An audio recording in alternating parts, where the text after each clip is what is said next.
जय हिंद बच्चों। कैसे हैं आप सब?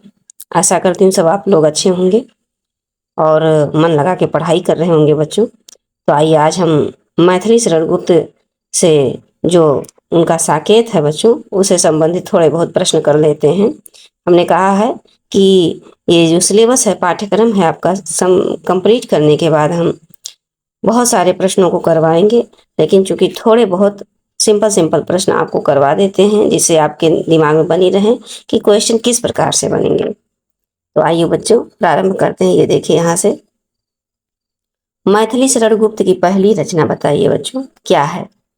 रंग में भंग है, भारत भारती है, गा नंबर साकेत है, या फिर घा नंबर यशोधरा है। तो बच्चों हमने आपको बताया था ना इसमें जीवन परिचय में कि ये जो रंग में भंग है ये इनकी पहली रचना है बच्चों। और साकेत से तो आप जानते हैं कि जो क्या अभी जो हम पढ़ाए हैं आपको, जिससे संबंधित क्वेश्चन बना है, साकेत से ही लिया गया है।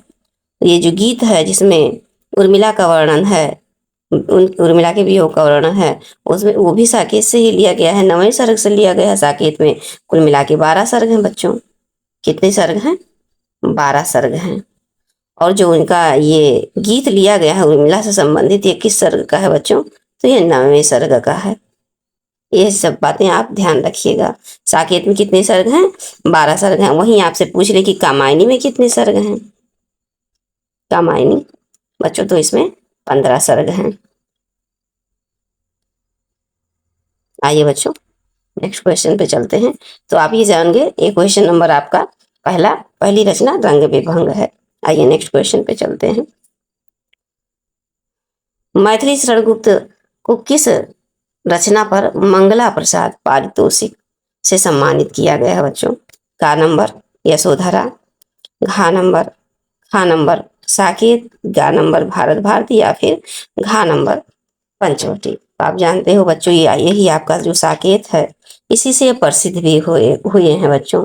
ये रामायण के काव्य पर संबंधित है, वहीं से लिया गया है कई का अनुताप, आप जानते हैं।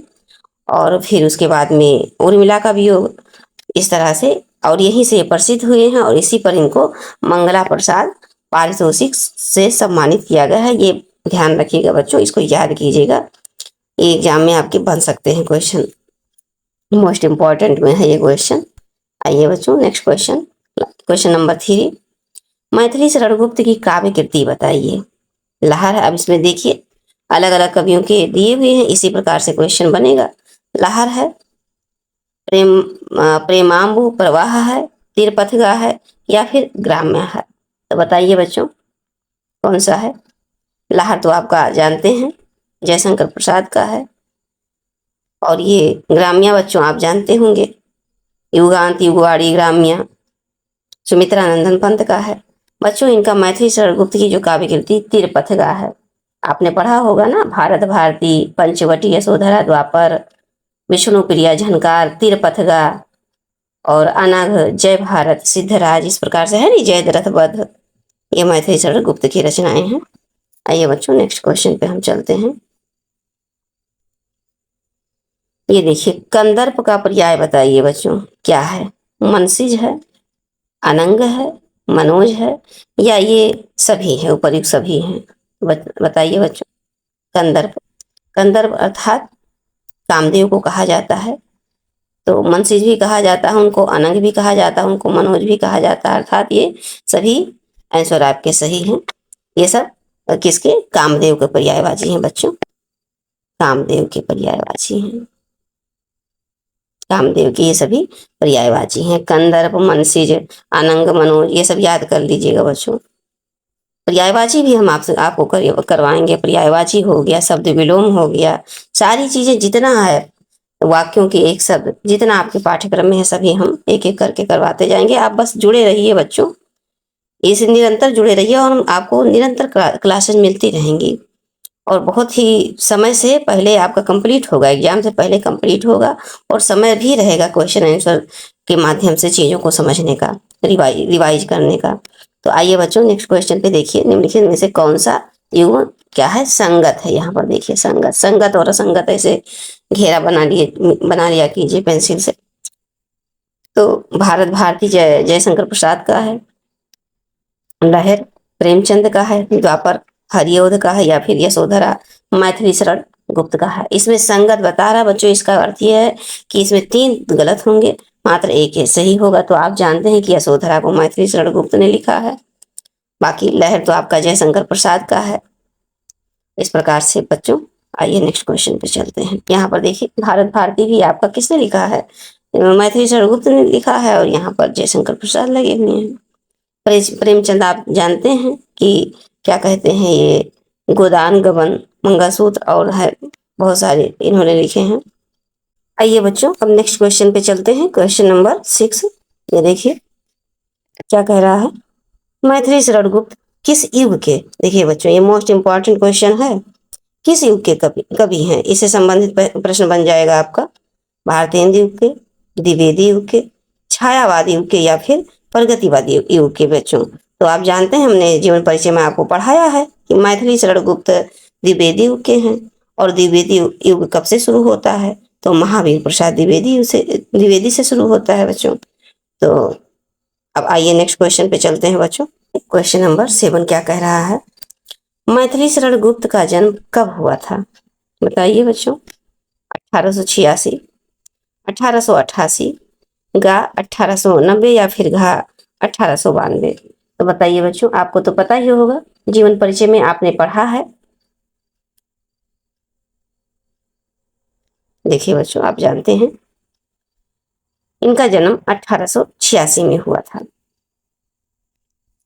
आइए बच्चों नेक्स्ट क्वेश्चन पे देखिए, कैकेयी का अनुताप कविता के रचनाकार कौन है। देखिए सिंपल सा क्वेश्चन है, अगर ये क्वेश्चन बन जाए तो कितना सिंपल होगा। आपने कैकेयी का अनुताप अच्छे से पढ़ा है, जीवन परिचय पढ़ा है, तो बस लो हो गया, मैथिली शरण गुप्त है। ज्यादा समय क्या देना इसको। फिर आगे next question, question number 9। Yashodhara रचना की विधा है, हाँ देखिए ये मोस्ट इंपॉर्टेंट है बेटा। इस प्रकार से सभी, यही नहीं जितने सारे कवियों की रचनाएं हम पढ़ा रहे हैं बच्चों, ये आपको ऐसे पूछेगा कि जो भी दिया रहेगा द्वापर, या आपको पूछ लेगा जयद्रथ वध, या कोई भी जो भी रचनाएं होंगी वो आपसे पूछ लेंगे, और क्या कहेंगे कि यशोधरा। अब देखिए यहाँ पर दिया हुआ है कि यशोधरा किस विधा की रचना है, तो बताइए उपन्यास है, कहानी है, नाटक है, या चंपू काव्य है। चंपू काव्य आ गया है बच्चों, तो आप इसे डिस्कशन थोड़ा सा कर लेते हैं, जिसमें गद्य गद्य और प्लस पद्य दोनों होते हैं बच्चों, उसे चंपू काव्य कहते हैं। चंपू काव्य के बारे में आपका क्लियर हो गया कि चंपू काव्य किसे कहते हैं, जिसमें गद्य और पद्य दोनों विधाएं दोनों होते हैं, उसमें क्या कहते हैं, चंपू काव्य कहते हैं। बच्चों इसको बताइए, यशोधरा उपन्यास है, कहानी है, नाटक है, या फिर चंपू काव्य है। तो आपका यशोधरा जो बच्चों ये चंपू काव्य है। यशोधरा कैसा है बच्चों, ये चंपू काव्य है। बस अब आइए, हमें लगता है ये लास्ट, हाँ ये लास्ट क्वेश्चन है। आइए इसको कर लेते हैं। राष्ट्र कवि की उपाधि से कौन प्रसिद्ध है बच्चों। आप जानते हो कि मैथिली शरण गुप्त ही हैं, तो राष्ट्र कवि की उपाधि से इनको सम्मानित किया गया, इनको राष्ट्र कवि कहा जाता है। तो आइए बच्चों अब हम यहीं से समाप्त करते हैं आपका ये जो क्वेश्चन आंसर का सिलसिला है। अब हम मिलेंगे नेक्स्ट लेक्चर में, अध्याय 5, और हमें लगता है ये अध्याय 5 जो आपका होगा ये जयशंकर प्रसाद का श्रद्धा मनु से संबंधित होगा। तो वहां से फिर नेक्स्ट क्लास में आपसे मिलेंगे बच्चों, और इसी तरह से प्रश्न बनेंगे जो भी हमने टिक लगाए हैं, जैसे किस विधा की रचना, देखिए किस विधा की रचना, ये इस टाइप का क्वेश्चन बनेगा। देखिए हम दोहरा देते हैं, ये विधा उपन्यास है, कहानी है, नाटक है।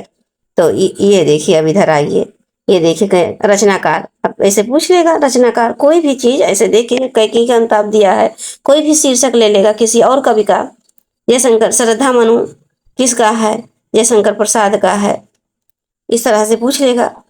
देखिए बच्चों इधर, और आप जन्म मृत्यु तो आप जानते हैं, ये इस प्रकार से पूछेगा। हाँ ये मोस्ट इम्पोर्टेंट है, ये इम्पोर्टेंट के उसमें रखिए भाई बच्चों, ठीक है। देखिए युग किस युग के हैं, युग हो गया, विधा हो गया, ये सब इंपॉर्टेंट क्वेश्चन है। ये देखिए कौन सा संगत युग में है, तो भारत भारती है, जयशंकर प्रसाद के। या इस तरह से ऐसे दे देगा, अब ये पढ़े रहेंगे, रिवीजन किए रहेंगे बार बार, तभी ये दिमाग में बना रहेगा, नहीं तो दिमाग डिस्टर्ब हो जाएगा कि अरे ये कौन किसका है। इस तरह से देखिए इधर, अब ये इस प्रकार से देगा, पर्यायवाची आपसे पूछ लेगा। देखिए पर्यायवाची पूछेगा इस प्रकार से, पर्याय। काव्य कीर्ति, गुप्त की काव्य कीर्ति कौन सी है, वही रचनाएं, काव्य कीर्ति। देखिए और ये कौन सा सम्मान किस पर मिला है, इस प्रकार से क्वेश्चन बनेंगे बच्चों। देखिए ये देखिए पहली, हाँ पहली रचना से संबंध बन जाएगा, जितने सारे कवि हैं या लेखक हैं आपसे पहली, ये भी इंपॉर्टेंट में आता है कि पहली रचना कौन सी है, पहली रचना क्या है, कौन सी विधा की है, उपन्यास है, नाटक है, कहानी है, कौन सा काव्य है, इस प्रकार से क्वेश्चन बनेंगे बच्चों। आइए अब वीडियो ही समाप्त करते हैं, मिलेंगे आपसे नेक्स्ट क्वेश्चन नेक्स्ट लेक्चर में बच्चों। जय हिंद।